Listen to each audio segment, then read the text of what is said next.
So we are lucky to find ourselves tonight here at the Henry Ford.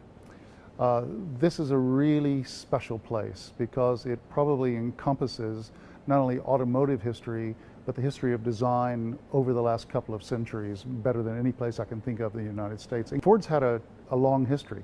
And if you go back over the last 100+ years, you'll see some of those vehicles here in this museum. 49 Ford was a breakthrough, possibly one of the milestone vehicles in Ford Motor Company's history. We've just come out of World War II. Ford's put a lot of money into the war effort. We didn't have a car to sell.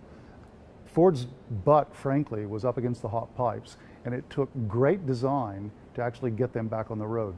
The car that Charles and Ray Eames drove when they were in that particular time period, they had a black 49 Ford with a saddle leather interior, and it was the epitome of simplicity and elegance. It's a great looking car to this day. I'm inspired every time I see it.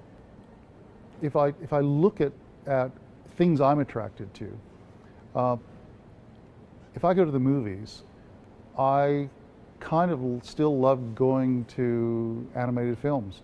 And there's a natural instinct to just gravitate toward the character. There's always a human element. And I think capturing that in the shape of something and communicating that to a customer, be it in a film or in a product, is the magic.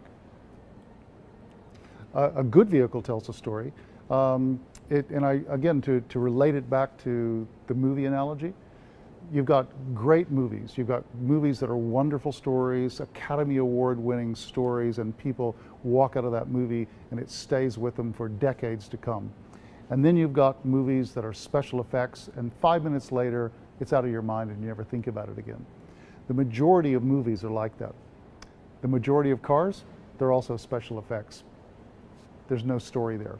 But the cars that resonate with people are the cars that have a story, that people can say, oh, you know, I remember when that was a part of my life, or a friend of mine had one of those, and look at this is a modern interpretation of it. Those are the stories I love.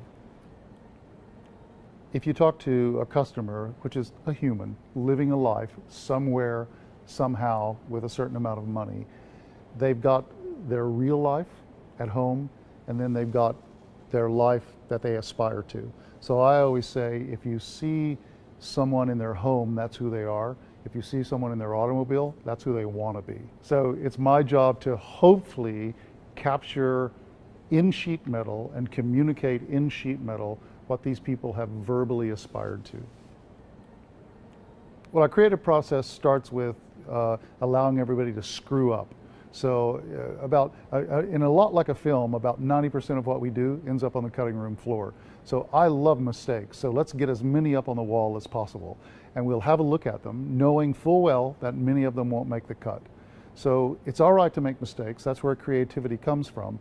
But the little zingers, the little jewels that come out from all of those mistakes are where the magic happens. And once we've started to sort of isolate those and find the friends of those little jewels, then we start to find a design that starts to resonate with our customer.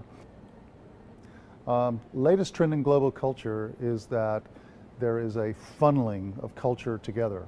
If you go back 5, 10, 15 years ago, you would go from country to country around the world, and you would discover more surprises, I think, than you do now. Because of social media, because of the amount of information that is instantaneously at your fingertips, you're starting to be able to go around the world and, I think, be surprised slightly less. And people are online saying, hey, have you seen this? I love this. I like it. I don't like it. And all of that becomes shorthand for something's good or something's not good, and something's successful or not. People just want the best design now because they know what's available, and they know what's available generally as fast as anyone else in the world. The part that interests me for Ford is global mainstream culture. We are not an elitist luxury manufacturer. We are a mainstream manufacturer. And actually, the most satisfying part of it is offering a premium product to our mainstream customer at a mainstream price. We've just come out with the 2013 Fusion, which is being seen, I think, as a milestone, and I'm hoping is going to be viewed as a sales success as well. All the signs are good, but we're so proud of that vehicle we could absolutely pop. That is really what makes the history of Ford so wonderful. It allows you to look back over the decades, you see the milestone vehicles, you have the pride that you've been able to have a small part of that history, and then you hope somewhere over the next couple of years you'll have a few more before you go off into retirement.